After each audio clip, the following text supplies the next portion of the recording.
जब क्षीरहरण लीला का मतलब है पट माने होता है पर्दा, कपड़ा माने पर्दा, पट माने पर्दा। तन का जो पर्दा होता है उसे पट कहते हैं, और मन का जो पर्दा होता है जीव और आत्मा के बीच में उसे कपट कहते हैं।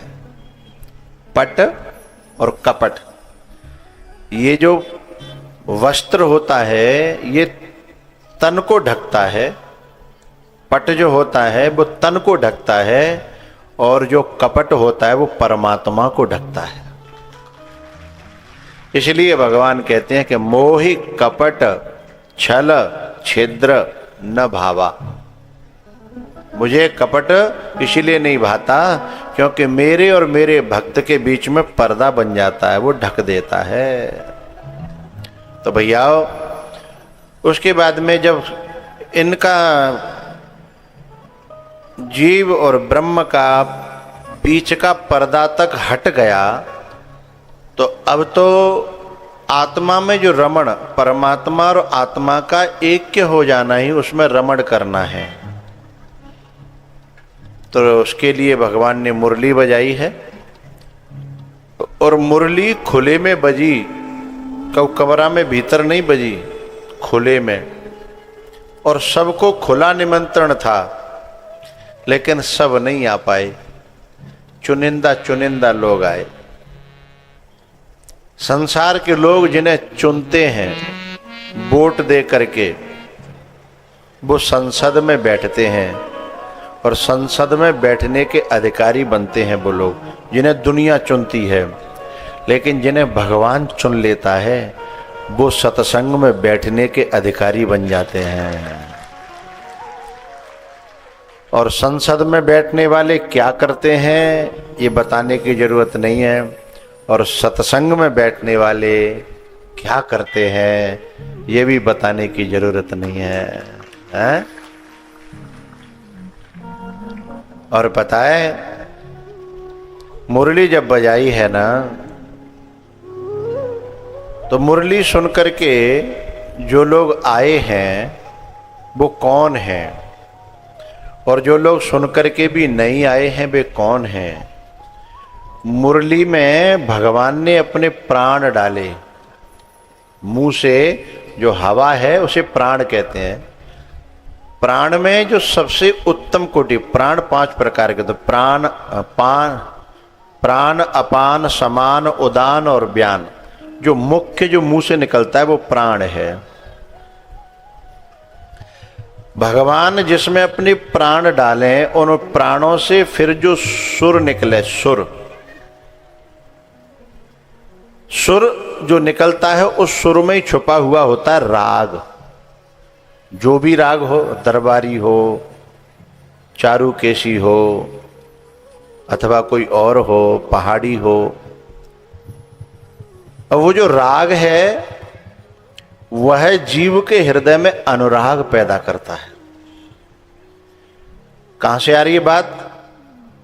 बंसी में प्राण फूके, और वंशी पता है कौन है?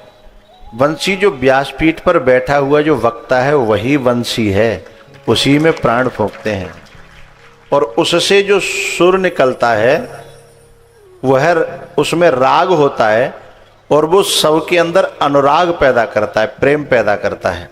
लेकिन ध्यान रखना, बंसी से निकला हुआ सुर असुरों को नहीं भाता, सुरों को ही भाता है ना। खुलती तो वो, बजती तो खुले में है, लेकिन सुर को सुनकर के सुर ही आते हैं, असुर नहीं आते हैं। हमारे घर में कोई फंक्शन हो तो हम अपने अपने लोगों को जाने कहां कहां से बुला लेंगे, लेकिन जिनका हमारे प्रति अपनापन नहीं है और हमारा जिनके प्रति अपनापन नहीं है वे बगल में ही हो, वो न हम उन्हें बुलाएंगे और ना ही वो आएंगे। तो ऐसे ही इस कथा में जिनको ठाकुर जी ने बुलाना चाहा वे लोग आए, जिन्हें ठाकुर जी ने बुलाया वे तो कानपुर तक के आए हैं, और जिन्हें नहीं बुलाया वो कौरारी के भी नहीं आ पाए होंगे। बहुत से लोग ऐसे होंगे हैं, हाथबंद के भी नहीं आ पाए होंगे, मुस्तफाबाद के भी नहीं आ पाए होंगे। क्यों? जिनका ठाकुर जी से लेना देना नहीं है और ठाकुर जी को फिर उनसे भी लेना देना नहीं है।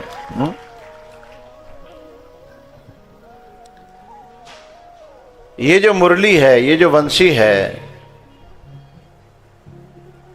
ये अनुराग पैदा करती है। जो बेटा ट्रैक्टर में काम कर रहे हैं वो जोर से आवाज, जोर से मत पटको सामान, यहां तक आवाज आ रही है, शांति से काम करना है। अब सब जने उधर ही देखेंगे, मैं कैसे कथा कहूं। अच्छा म्यो मन लगा, म्यो मन तब लगा तो जाओ तुम मुंह मुंह देख तक आओ है। अब इस ट्रैक्टर भाई सोच रहे हैं कि हमें कोई बेच तो देख ना रो, तो सामान्य पटको, सामान्य पटकेंगे तब तो हम लोग देखेंगे हैं। ये मुरली जो बजती है ना, मुरली है वक्ता, और उसमें से जो निकला हुआ जो स्वर है, जो राग है, वो है भगवान की कथा है। लेकिन इसमें एक सुविधा भी है और एक दुविधा भी है। सुविधा ये है कि ये सुख तो देती है, आनंद तो देती है, परमात्मा के प्रति प्रेम जगाती है, परमात्मा से मिलाने के लायक भी बनाती है।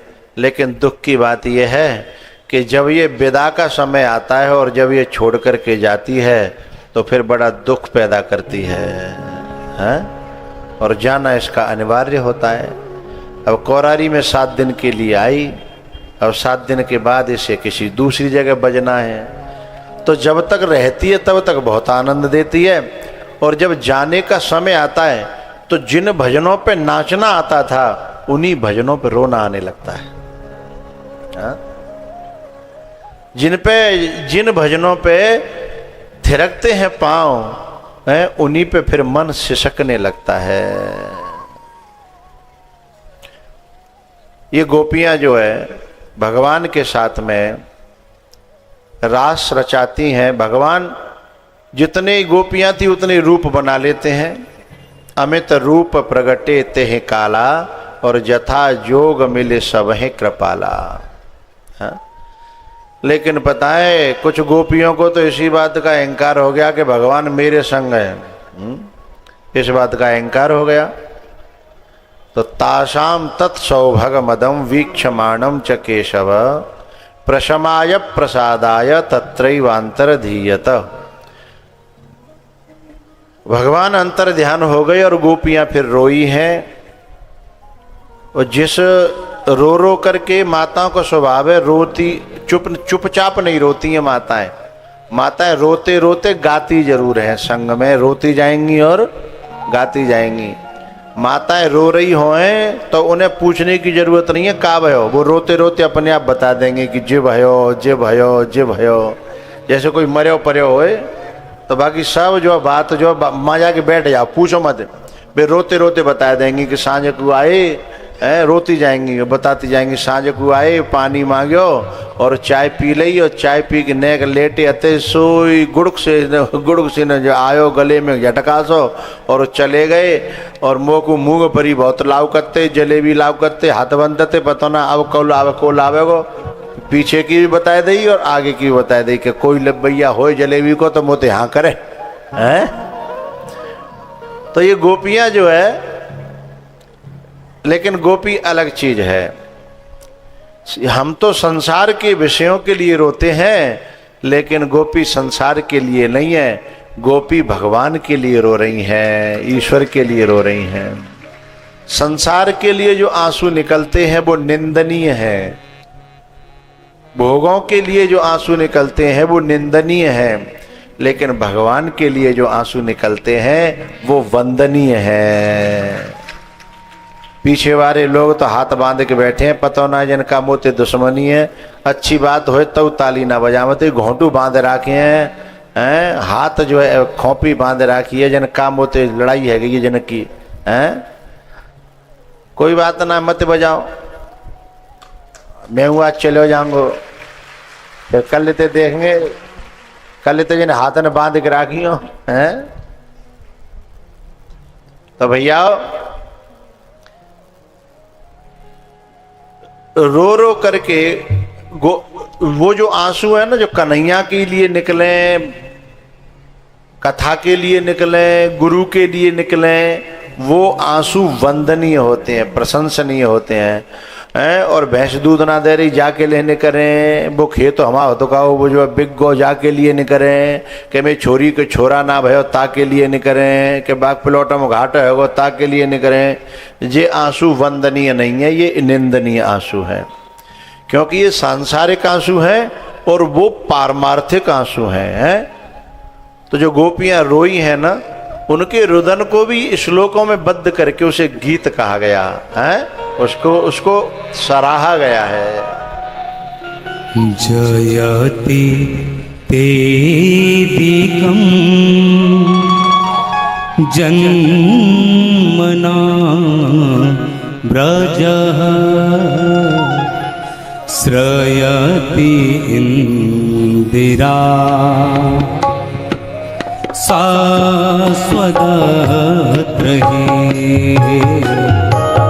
गयति दृश्यता दीक्षुता वक्का त्वयि घृता शवा त्वां विचिन्वते। हे गोविंद, ते जन्मना व्रजः वैकुंठाद अधिकम जयति। जब से तुम वृंदावन में आए, ये वृंदावन वैकुंठ से भी ज्यादा सुहावना लगने लगा। ये कथा जहां आके बैठ जाती है, वो खेत थोड़ी लगता है। वही खेत में लोग माथा टेकते हैं। वो वृंदावन जहाँ जगह कथा बैठ जाती है, कथा भी कृष्ण का स्वरूप है। और वहाँ गोवर्धन, वृंदावन, चित्रकूट, अयोध्या, काशी, केदारनाथ, बद्रीनाथ, तीर्थ सकल तहाँ चले आवे, स्वयं चल करके वहाँ तीर्थ आते हैं। इसलिए हे गोविंद, वैकुंठात अधिकम जयति ते जन्मना व्रजः। सारा दुदासये साधु जात सरसी जो दरा श्री मुषादृशा सूरतनाथ ते अशुल्कदाशिका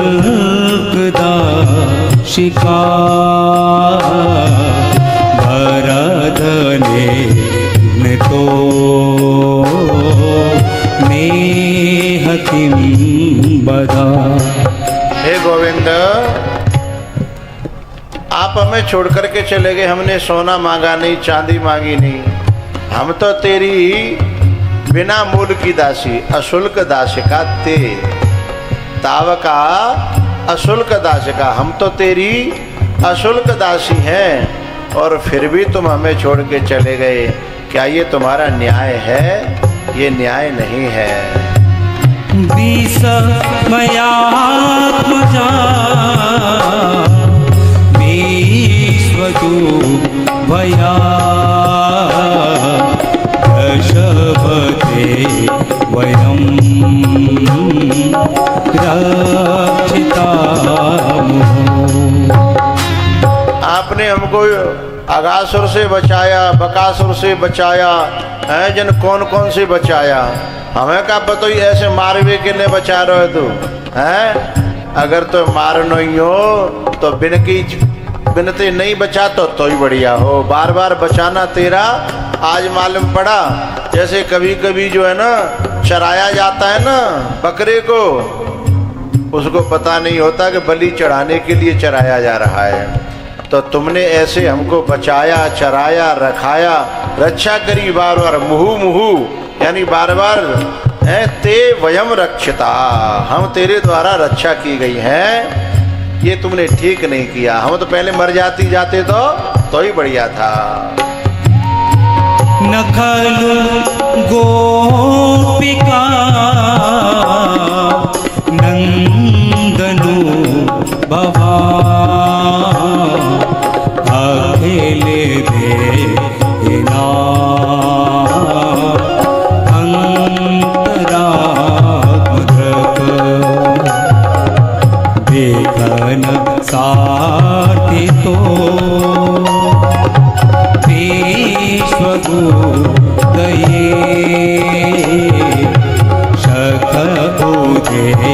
देवा सात्वतांकुले।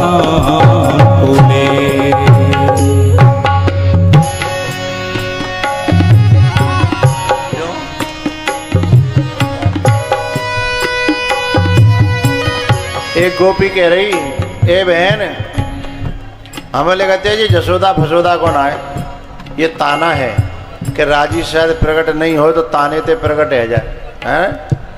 वो जसोदा को ना आए। बोले क्यों?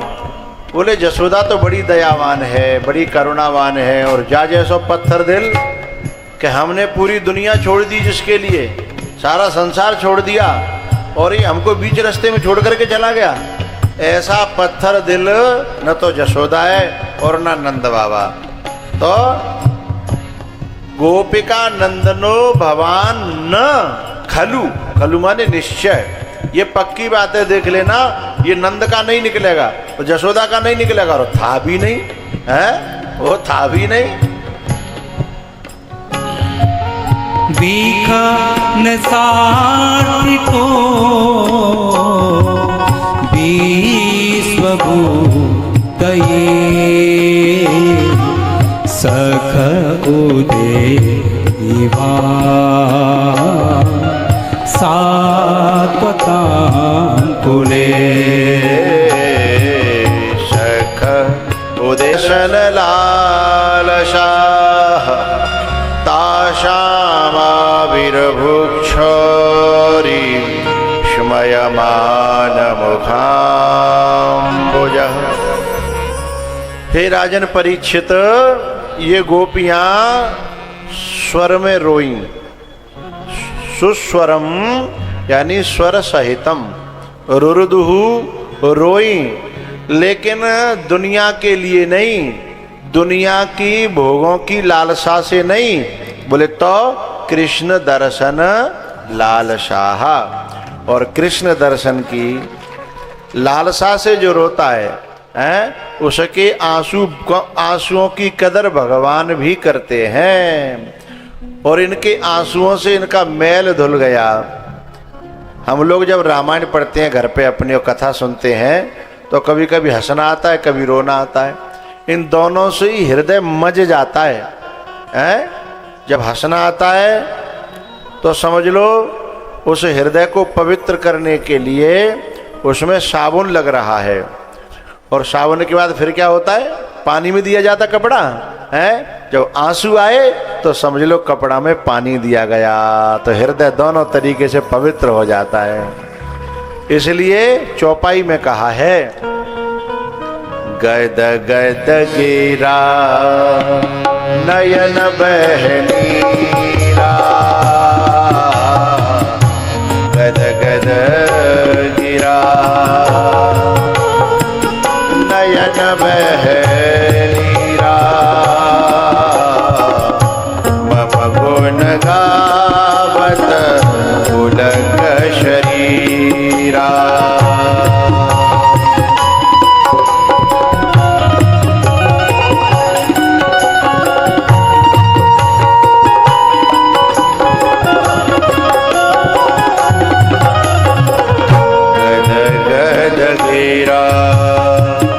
नयन बहनीरा,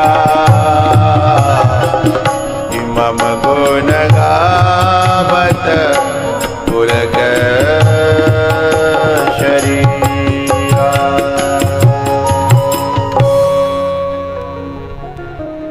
मम गुण गावत पुलक शरीरा।